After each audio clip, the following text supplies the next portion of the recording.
I am CouchCube and welcome to my top 5 JRPGs. This is a ranked list. We're going to start with Persona 5. We did have the Royale come out on Game Pass recently. This is a very skimpy look at this game, mainly because it doesn't allow you to capture, which I feel is a little bit much.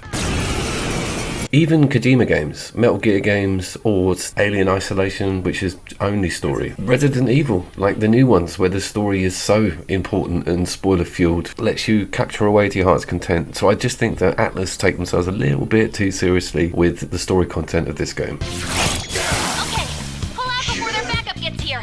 It is one of the flashiest and greatest looking JRPGs on the market at the moment, and it does try to almost recreate the sort of life of a high school kid living in Tokyo. It's a very strange parallel universe setup, and it is solidly turn-based as well. That's important. That's going to be a very big area for this list, is how turn-based are they, and does it improve with or without that system?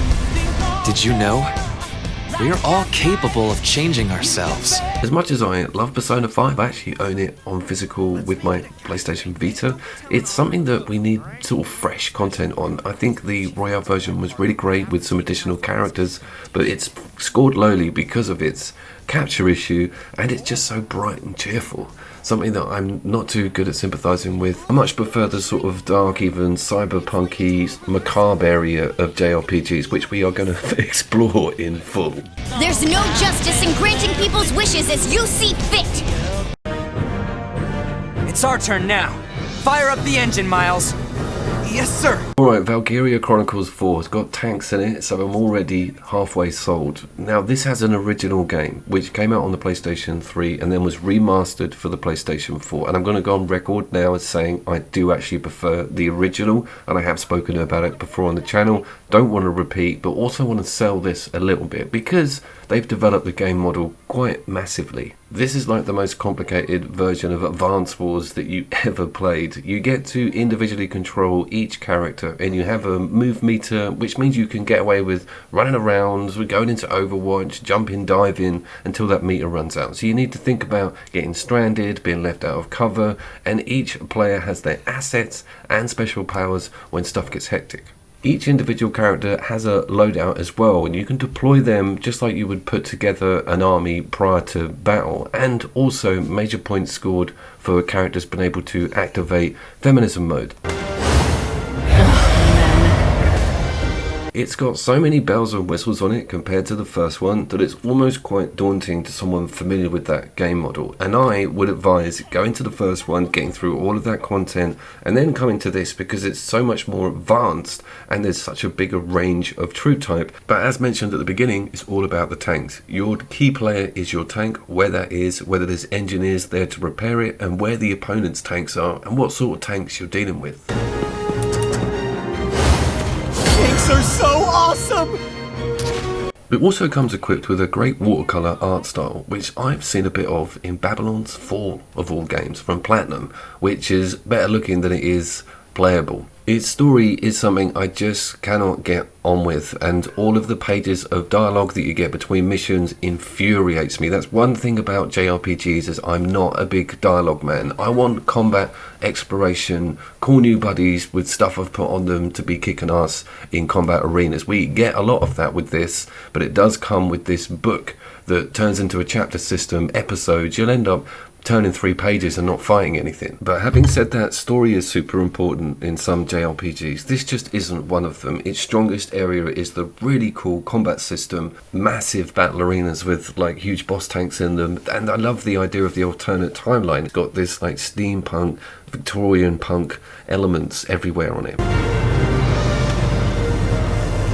This is me trying to fit the tank through a gap that is blatantly a tank-sized gap, wasting half a tank of fuel just trying to shove it through there, and then just getting marooned because I've not thought ahead, and I also fire the wrong sort of weapon at the enemy tank in front of me. You can see the frustrations my end, and I do totally, as I said before, recommend the original as a first visit. Remastered on the PlayStation 4, looks beautiful, just as stunning as this. Valkyria Chronicles 4. Final Fantasy 15. Now this one's a toughie because of its age and the differences in its style as a Final Fantasy game. it did drop the tactical turn-based system in favour of a more real-time combat scenario, and that becomes more apparent with latter games on this list, but it kind of started here, and my god, did it look good.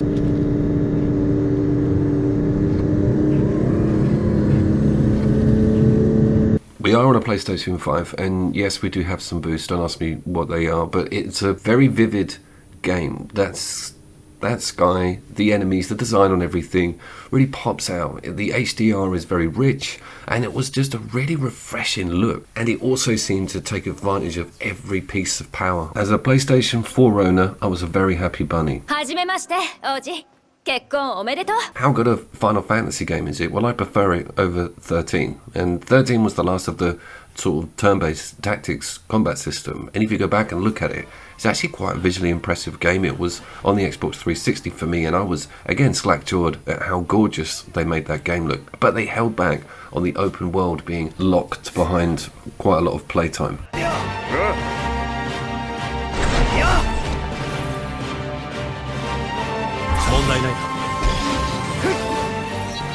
We are looking at Prince Noctis and his merry men in combat, and this system was a bit of a shock to me. The whole road trip, there being an all-male cast, and there being that sort of bro camaraderie going on, everyone camping.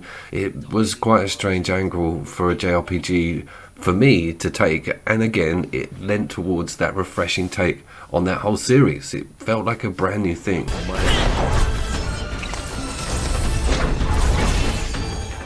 The combat also felt brand new for a Final Fantasy game, and it was very well received by the fans, and it sort of paved the way for what's coming up. And just thank God they did lean on a real-time system, because I think it showed a large section of the gaming community that hadn't got involved in that franchise that this was a very cool, reactionary-based, flashy, almost hack and slash, deep action role-playing game.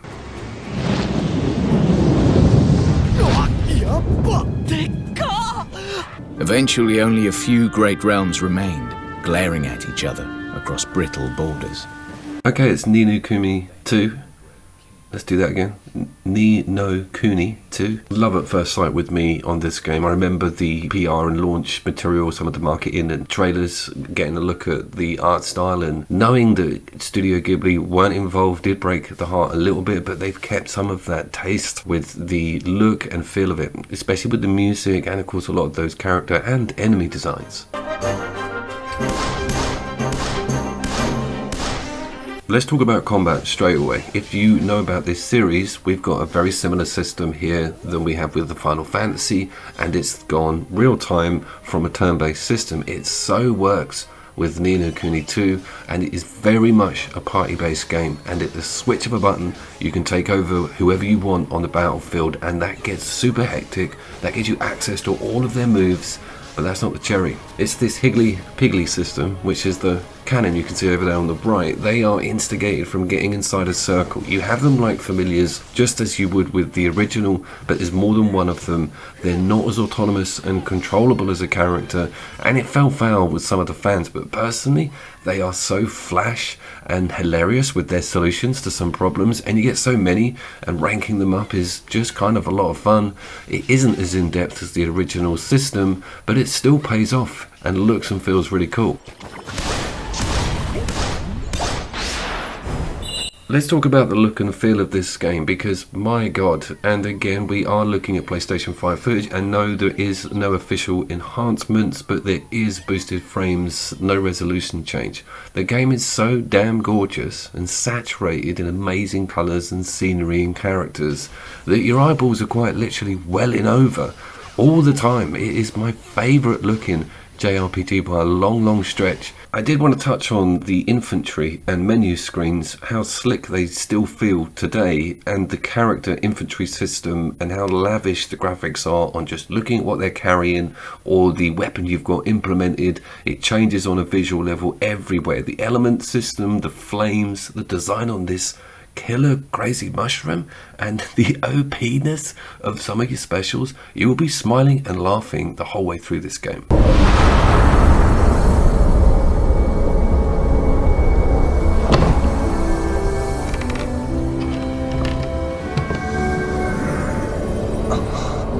What the hell is this? This isn't a JRPG, it's Dragon's Dogma. There's an ARPG, you tit. Well, just hear me out. Because it is made in Japan, it is a role-playing game, and you do control a party. Otherwise, Monster Hunter World would have got slung on this list as well. Dragon's Dogma is a goddamn phenomenon. If you put it into YouTube, you'll see people reviewing it within the last 6 months. Everyone goes back to it, everyone keeps looking at it, everyone keeps talking about it. Because it was kind of the perfect sweet spot for a party-based action role-playing game. And it still looks damn good today. I cannot believe that photo mode won't let me remove that UI. I feel quite bad for the goblins, the way that your AI character just holds them up whilst you slice their fat little guts open. It's horrific. It's great. Why is it still relevant then? Why has it not gone away? I think one of the main reasons is the pawn system. It has this gimmick in it where your AI companion is not only tailored by you, but also sits on a server so other people can use it, and vice versa. So you could get someone else's pawn in, complete with all their attributes and XP going off from there.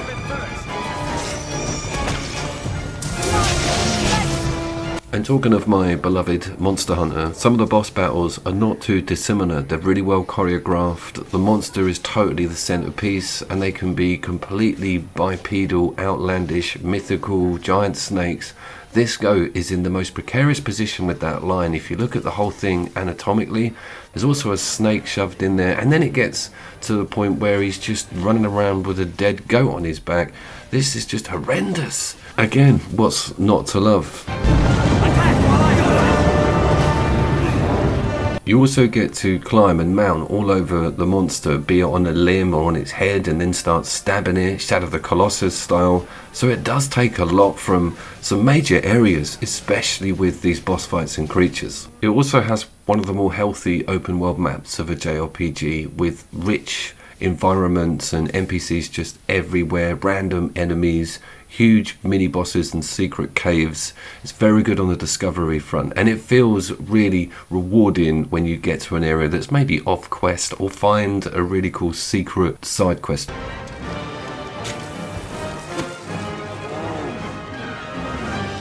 I think the whole pawn management, for want of a better expression, and its extremely in-depth equipment and attire system, i.e. putting on really cool robes and armour and grabbing amazing weapons, is massively pushing towards why this game is totally worth a look at today. I think it's available on the Switch as well, and I saw it digitally for next to nothing, so Dragon's Dogma, you gotta get involved.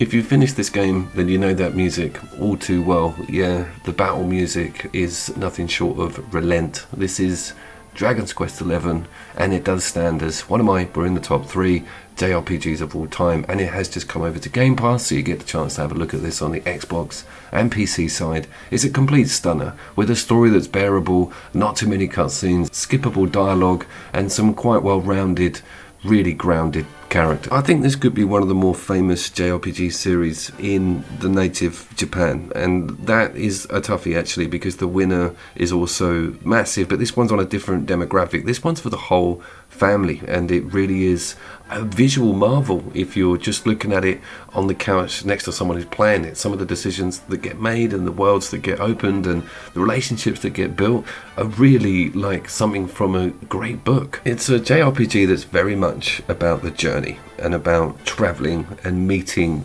new people and finding or discovering new hubs or villages to sort of expand on and get perks from building up various relationships with key members of the game. It also leans really heavy on turn-based combat. This is strictly turn-based. We are back to the old school, but wow, it really works here.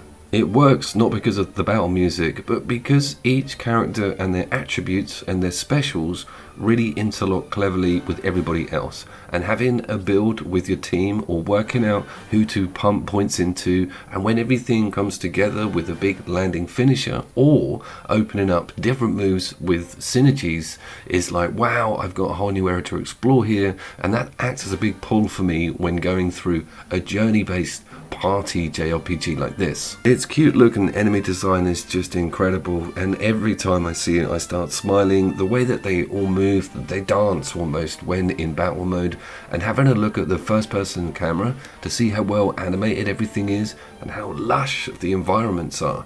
This game is like 200 plus hours if you want to get everything out of it, see it all. It's a go-to major player in the JRPG realm.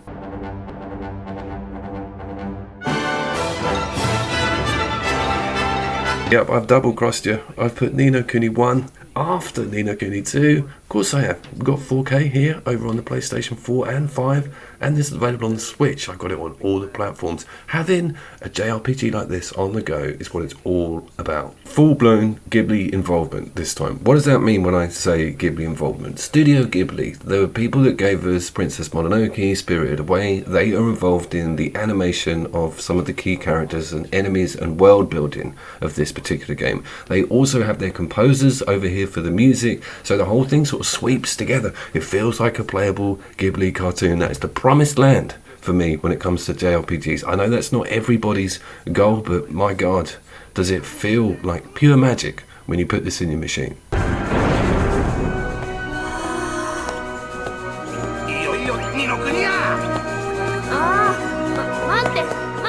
So it's not just whacking me firmly in the nostalgia fields, it's also catering for my party fix. One of the bigger controversies with Ni no Kuni 2 is that they got rid of what's called the familiars and replaced them with that strange piggly system.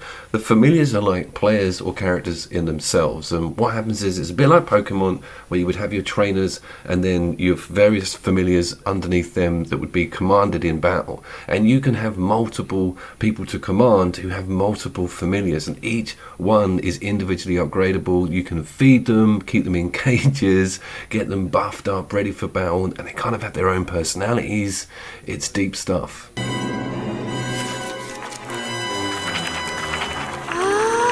So the original version of this game came out on the PlayStation 3 in 2011, and it's called Ni no Kuni Wrath of the White Witch, and it was always one of the few titles that I envied being on that system. Metal Gear being one of them, and Gran Turismo being another. Jesus Christ, how stuff changes. I so nearly bought a PlayStation 3 just to get hold of this game. I was really into Ghibli at the time, and I wanted to see anything that was interactive on that front that came from people in that studio.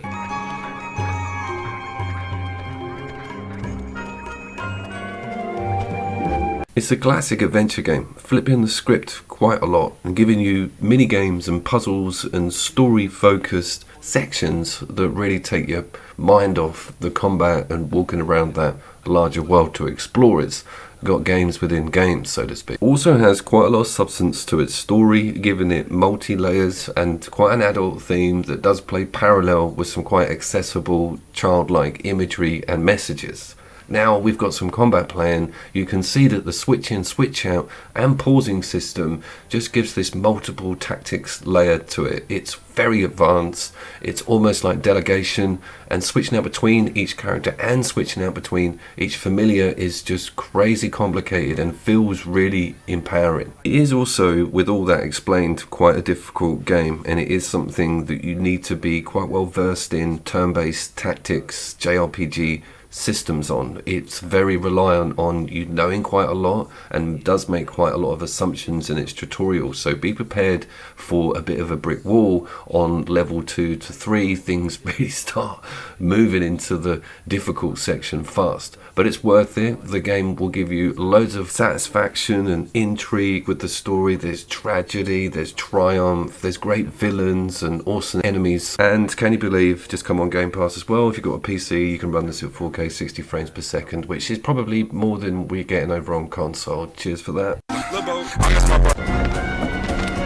It's the Final Fantasy VII Remake that wins my top JRPG list. This isn't Rebirth, and this is the PlayStation 4 on the PlayStation 5. This isn't on my SSD, this is on the HD drive, but it does come with some 5 boosts. Pretty smooth in performance mode, running at 60 most of the time. This game is damn pretty. One of the best remakes we've seen in recent years. I would put it up there with Shadow of the Colossus and, of course, Demon's Souls.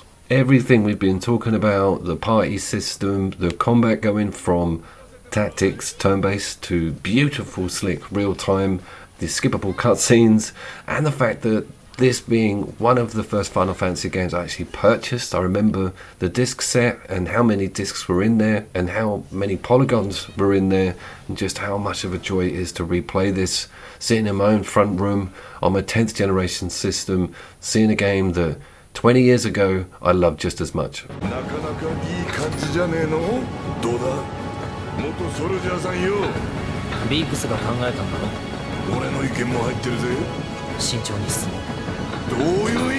That combat is ridiculously good, and the system being able to switch to everybody on the fly or even access someone else's specials while still controlling the character that's on screen is phenomenal. The freedom and the tactical aspect all come together with this precision.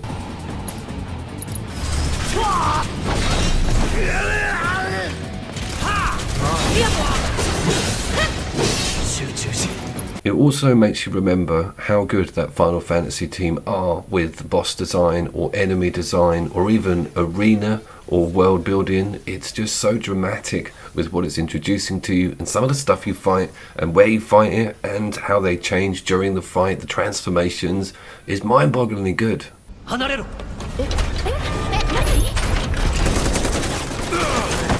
That transition to the weaponry, to what you upgrade it to or what you slap on to each character, or even seeing the little coloured runes in the handle of the main character's weapon, is just brilliant. I did totally forget to mention that Dragon's Quest XI, the cheeky monkey, doesn't change the character aesthetic, look or dress code at all. That is something I am not down with. I want to see my party looking badass because I unlock stuff and I put it on them and they are now doing better because of said piece of equipment.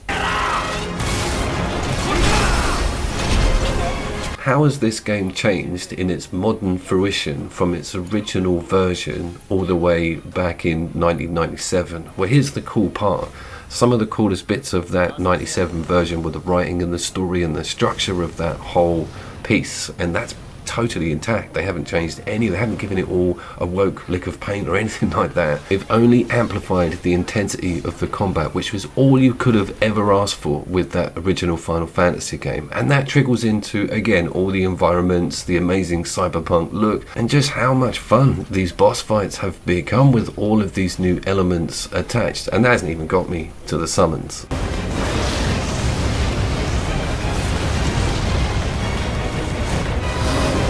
I often play this game with the lights quite dimmed. I like to sort of get involved, headphones go on. I mean, it's the only game I own that lights the whole room up when you do one of your specials. That's how you know a special is worth getting out, is when it's like having the sun in the corner of your living room. Will I get Rebirth for the PlayStation 5? Yeah, totally. I just want to get this out of the way first. And I haven't played Tales of Vesperia. So get in the comments and bollock me for that. Let me know if it's something that I would actually get on with, considering how fussy I am with the old skip the cutscene button.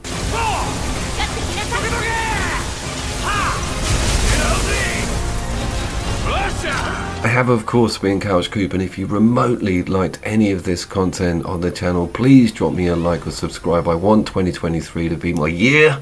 6 years. I think it's about time we started getting things moving. I think you're dead! 行こう。こっちだ。